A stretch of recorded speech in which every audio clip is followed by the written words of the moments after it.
Good day, everyone. My name is Romjek Sinangote. So, for today's topic, let's talk about gender and school. So, bias and discrimination in the school naagini siya sa classroom. First, unconscious bias. Teachers, like everyone, hold unconscious biases that can shape their interactions and expectations of students, impacting academic outcomes. Like, na sila favoritism ba? Next, we have discrimination o sabod ni.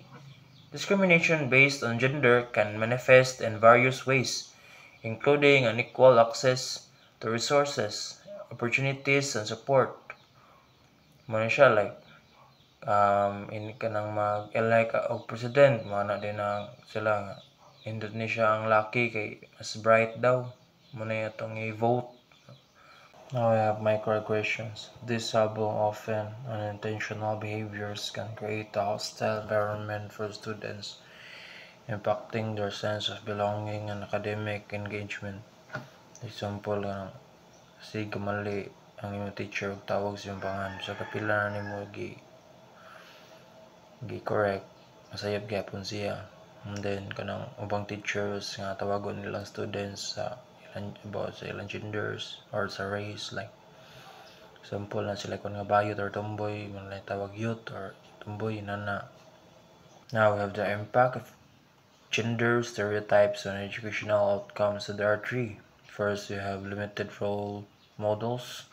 Second, stereotypical career choices. And last, we have confidence and self-esteem, academic achievement. Now let's talk about strategies for promoting gender equity in education.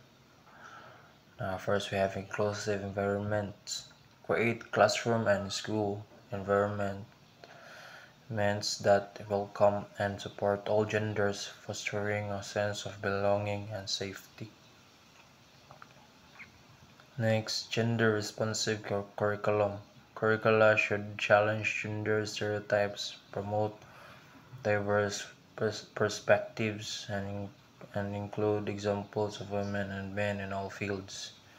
Last, equitable access to resources. Ensure that all students have equal access to learning materials, extracurricular activities, and support services regardless of gender. So, dapat patas kita. Patas sa mga students, walay bias. Like, ang tanan dyan makagamit sa mga learning materials. Addressing gender-based violence in schools. Prevention. Implement comprehensive programs to prevent gender-based violence, addressing underlying causes and fostering a culture of respect.